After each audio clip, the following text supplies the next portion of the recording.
Bonjour à tous.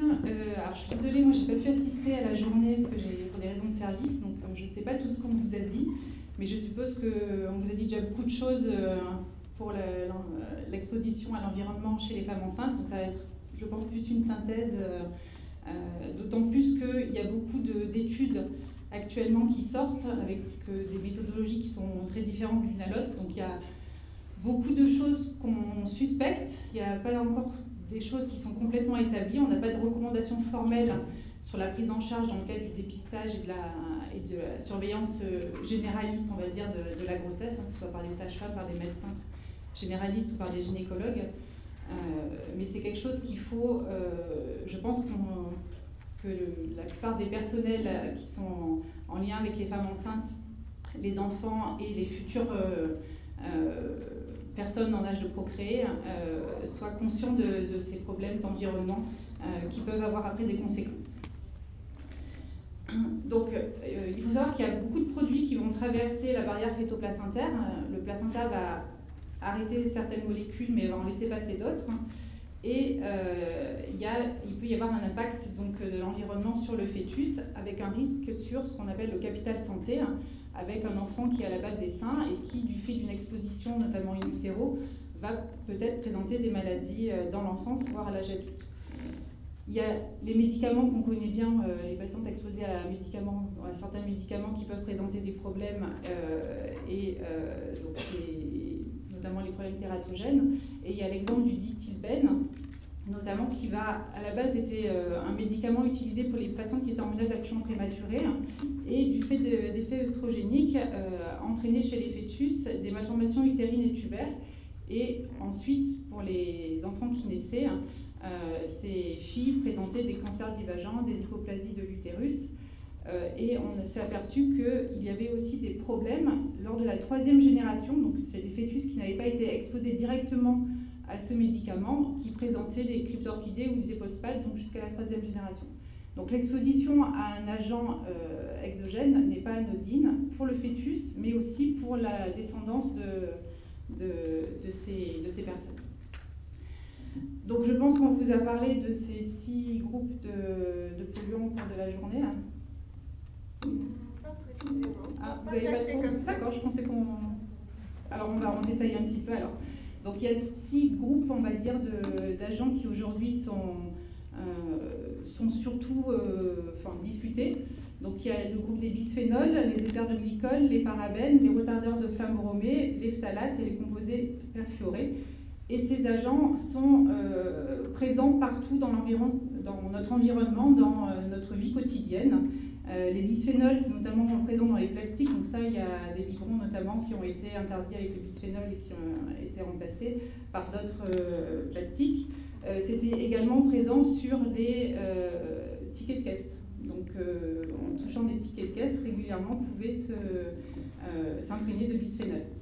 Les éthers de glycol, c'est dans les peintures, les encres, les vernis, les cols et aussi les cosmétiques. Donc dans tous les cosmétiques, le maquillage, les vernis à ongles, on peut avoir donc ces produits qui peuvent être à l'origine sur la reproduction et le développement de l'homme. Les parabènes, donc c'est surtout dans les crèmes, les cosmétiques, donc ça on en entend un peu plus parler, donc il y a beaucoup de produits maintenant qui sont marqués sans parabènes. Donc pour l'instant il n'y a pas tout à fait des connaissances, mais on s'est suspecté de donner des problèmes. Les retardateurs de flamme bromée, donc ça se retrouve sur les vêtements, donc pour que les tissus soient moins inflammables, on utilise ces produits, et on en retrouve dans les organismes des individus lors des études qui sont faites. Les phtalates, c'est tout ce qui est au niveau des emballages alimentaires, des plastiques, des jouets en plastique, donc des manipulations chez les enfants de ces plastiques peuvent entraîner des problèmes après, donc font partie des perturbateurs endocriniens. Ils sont retrouvés aussi dans les produits ménagers et les cosmétiques. Et les composés perfluorés aussi peuvent se retrouver dans les produits industriels, les emballages et donc dans la nourriture, et aussi c'est suspecté d'être un perturbateur endocrinien. Donc voilà, donc ces agents, donc il y a aussi les triclosans dans les dentifrices, qui sont suspectés de pouvoir produire des effets. Les phtalates, donc les jouets en plastique, les perfluorés, c'est les poêles anti-adhésives, donc qui peuvent se retrouver décomposés dans la nourriture de notre vie quotidienne, donc les bisphénols, les emballages plastiques. Et donc tout ça peut être ingéré soit par la bouche, soit inhalé, soit par passage percutané chez la femme enceinte et se transmettre au fœtus. Donc c'est un problème qui est quand même assez à l'ordre du jour. Hein. Il y a beaucoup de médias plus ou moins grande diffusion qui en parlent avec des articles régulièrement.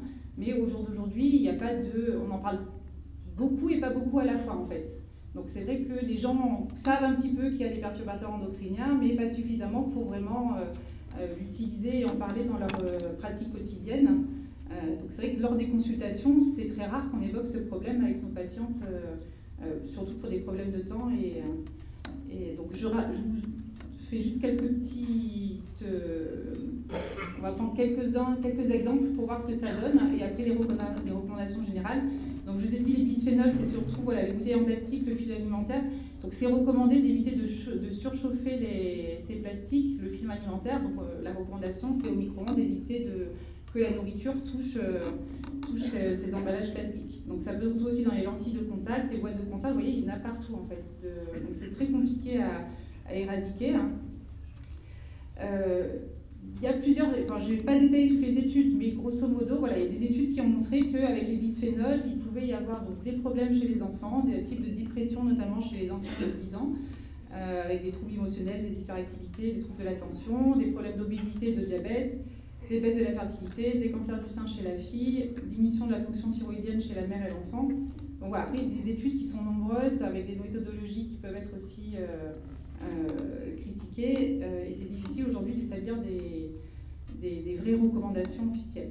Donc les phtalates, donc je vous ai dit un petit peu dans quoi on les retrouvait, donc c'est assez vaste, hein, les cosmétiques, les jouets, les produits d'entretien. Donc c'est pareil, les phtalates, dans certaines études, on a retrouvé que ça entraînait une augmentation du risque de fausse couche, pour l'enfant des risques d'obésité, d'hyperactivité, de retard d'acquisition, d'asthme. Il y a une étude suédoise, c'est juste un exemple que je vous ai donné, mais qui a suivi des enfants de 1 à 5 ans et ils se sont aperçus que le risque d'asthme était augmenté quand il y avait des sols en PVC dans la chambre. Et le risque est encore plus augmenté si c'était un sol en PVC dans la chambre des parents quand la femme était enceinte. Donc voilà, sachant que le PVC est volatile avec la chaleur et il y a des particules qui vont se condenser en poussière, qui vont se déposer dans toute la pièce. Voilà, après, voilà, il faut savoir que dans tout notre environnement, il y a ces produits et qu'il faut être vigilant, mais il faut vivre aussi, donc c'est compliqué de tout éradiquer. Les pesticides, ça se retrouve partout aussi, hein, dans l'eau de pluie, dans l'air, les brouillards, donc même les cultures qui sont normalement sont bio peuvent être contaminées avec des pesticides à minima. Donc, pour les produits non bio, ça est présent dans à peu près la moitié des fruits et des légumes. Et les produits bio, il y a quelques études qui ont montré que c'était pas zéro, non plus zéro pesticide du fait de ces contaminations indirectes. Il faut savoir que nos organismes, quand on fait des études dans les urines, vous entendez dans les informations régulièrement qu'ils ont fait des études dans tel village et qu'on a retrouvé dans les urines ou le sang des toxiques et des nombreux pesticides. Au niveau environnement, il y a bien sûr tout ce qui est ingéré, donc j'ai fait juste quelques diapos sur les aliments à éviter ou à modérer pendant la grossesse. Donc bien sûr l'alcool c'est zéro pendant la grossesse, hein, ça passe la barrière placentaire, le foie du fœtus est inapte, immature à métaboliser l'alcool et il n'y a pas de dose en dessous duquel il n'y a aucun risque. Tout ce qui est margarine, aliments enrichis en stérol ou stanol, il y a des recommandations comme quoi il ne faut pas les donner aux femmes enceintes ou aux enfants de moins de 5 ans. Il n'y a pas aucun avantage au niveau nutritionnel de ces aliments qui sont censés faire baisser le cholestérol. Au niveau, pour les patients qui consomment du foie, le foie est en forte teneur à vitamine A et des trop fortes doses de vitamine A peuvent entraîner des malformations chez le fœtus. Donc à consommer avec modération, mais il y a quand même peu de patients qui en consomment beaucoup. Tout ce qui est à base de soja aussi, il y a des phytoœstrogènes qui peuvent interférer avec le système hormonal de la mère ou du fœtus, avec des risques pour la maturation sexuelle. Après, c'est pareil, c'est difficile de donner des doses et des recommandations aux femmes. Il n'y a pas de dose seuil à laquelle il y a vraiment un risque. Donc éviter de consommer plus d'un aliment à base de soja par jour, hein, notamment pour les véganes qui trouvent leurs protéines dans les végétaux et qui peuvent consommer un petit peu plus. Tout ce qui est café, caféine, il faut aussi modérer, pas plus de 3 tasses à café par jour, sinon il peut y avoir des tachycardies de station c'est le fœtus. Au niveau des poissons, donc ça aussi, les recommandations, c'est d'essayer pour les femmes enceintes de modérer leur consommation de poissons un peu plus que la population générale, parce qu'il y a des grandes quantités de substances toxiques dans la chair des poissons, avec notamment du mercure, dans les poissons qui sont pêchés dans les mers qui maintenant sont polluées. L'aspartame, ça a été mis en... Alors c'est un peu controversé, ça a été mis en cause dans des études européennes, mais les autorités n'ont pas estimé qu'il y avait de danger. Après, voilà, on essaye, nous, dans les recommandations, on va dire qu'il faut quand même limiter l'apport d'aspartame chez les femmes enceintes et les enfants. Au niveau environnement, on retrouve aussi tout ce qui est les problèmes d'électromagnétisme. Donc c'est pareil, hein, il n'y a pas de recommandation au jour d'aujourd'hui dans le tout venant dans le suivi de la femme enceinte pour dire qu'il y a tel risque à telle dose. Mais il faut savoir donc on est tous les jours exposé à des ondes électromagnétiques. Hein, il n'y a qu'à quand vous vous branchez pour voir les réseaux Wi-Fi qui sont autour de vous, vous avez énormément de réseaux qui même si ce n'est pas le vôtre, on est exposé à des ondes électromagnétiques tout le temps, notamment aussi quand on utilise un micro-ondes, quand la machine à laver est en mode essorage. Donc les téléphones portables, il est recommandé de ne pas les téléphones sur le ventre ou la poche, près des organes génitaux ou du fœtus pour les femmes enceintes. Les lampes allumées peuvent aussi avoir des ondes électromagnétiques. Bon là, il n'y a pas de recommandation particulière au jour d'aujourd'hui.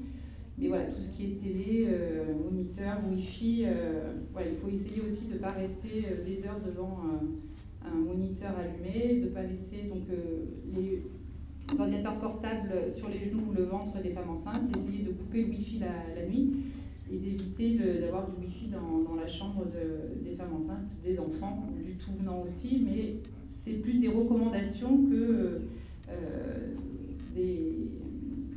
plus des conseils, on va dire, que des recommandations officielles. Juste aussi à titre anecdotique, au niveau de l'ameublement, il faut savoir que les meubles en kit qui sont faits à base de copeaux de bois agglomérés dégagent dans l'air des formaldéhydes. Donc c'est un gaz toxique qui est dérivé du phénol.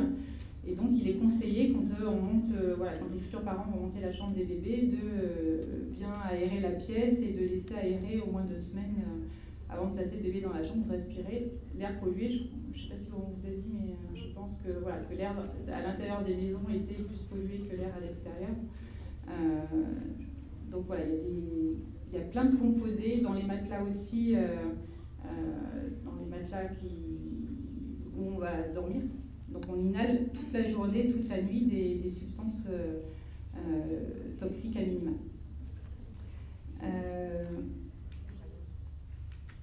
Alors donc voilà, ça c'est des recommandations qui ont été établies par rapport pour se protéger de la contamination chimique et des perturbateurs endocriniens, donc surtout pour les femmes ayant congé de grossesse, les femmes enceintes et allaitantes. Donc pour l'air intérieur, donc il est recommandé d'aérer la pièce au moins 10 minutes par jour, matin et soir, quelle que soit la saison, pour éviter les émanations de produits chimiques, les formaldéhydes, les insecticides, les aérosols, le tabac. Au niveau de l'alimentation, c'est plutôt donc privilégier les produits bio, laver et éplucher les légumes, bon, sachant que les vitamines sont dans la peau aussi, donc c'est dommage aussi, et d'éviter donc tout ce qui est poissons prédateurs, qui peuvent être contaminés par des agents toxiques, dont le mercure. Éviter les produits ultra transformés avec des additifs, les parabènes, des pesticides. Au niveau de la conservation des aliments, plutôt privilégier les matières du type verre, inox, le fer, la fonte ou le grès. Éviter de chauffer les plastiques et les revêtements anti-adhésifs, donc utiliser les poêles anti-adhésives avec les problèmes de composés perfluorés. Au niveau de l'hygiène et cosmétique, c'est plutôt utiliser des produits bio, donc sachant que dans beaucoup de cosmétiques, il y a des phtalates, du triclosan dans les dentifrices, du parabène dans les crèmes, des métaux lourds. Dans les vêtements, donc il faut bien laver les vêtements neufs pour essayer d'éliminer tous les produits chimiques qui ont été utilisés. On n'éliminera pas tout, mais donc, notamment tout ce qui est retardateur de flamme perfluoré. Au niveau des produits ménagers, c'est d'utiliser plutôt des produits basiques, on va dire, hein, le vinaigre blanc, bicarbonate de soude. Donc, sachant que dans les produits industriels il y a beaucoup de dérivés de produits qui peuvent être toxiques. Donc au niveau des meubles, hein, éviter les produits en kit ou bien attendre avant de les utiliser, utiliser plutôt les produits en bois massif, mais ça se fait de moins en moins. Et voilà, pour les jouets des enfants, préférez les jouets en bois brut plutôt que les jouets en plastique qui peuvent aussi contenir des phtalates ou des métaux. Donc voilà, il y a plusieurs organismes, plusieurs associations qui essayent de parler de ces problèmes de perturbateurs endocriniens et de faire d'éviter que l'on soit en contact. Mais malheureusement, on ne pourra jamais éviter, je pense que c'est utopique. C'est vrai que quand il y a les biberons, par exemple, qui sont sortis, quand ils ont remplacé les biberons en bisphénol qui étaient bien transparents, on avait des biberons qui étaient plutôt en plastique un petit peu opaque. Et on peut se poser la question, est-ce que ce plastique opaque ne contient pas non plus des substances qu'on va trouver plus tard pouvoir poser des problèmes. Donc en conclusion, il y a beaucoup de questions, donc on en parle beaucoup, mais pas assez aussi. La question c'est comment vivre, puisqu'il y en a partout, hein, dans l'air, dans tout ce qu'on touche. C'est qu'est-ce qu'on peut utiliser, c'est aussi comment s'informer soi-même et informer nos patientes.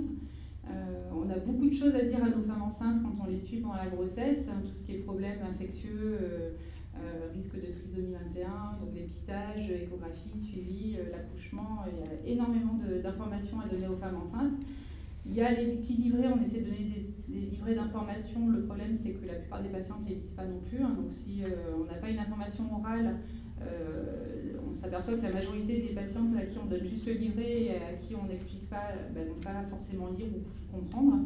Donc c'est vrai que c'est très compliqué. Donc il y a une part de connaissance générale du fait de la médiatisation du problème qui fait que ça va faire passer l'information et aux médecins, aux sages-femmes, personnels de santé qui vont être amenés à suivre ces patientes et aux patientes elles-mêmes. Il y a certaines patientes des fois qui en connaissent plus que certains médecins qui, des fois on est surpris de leur connaissance sur ce problème-là.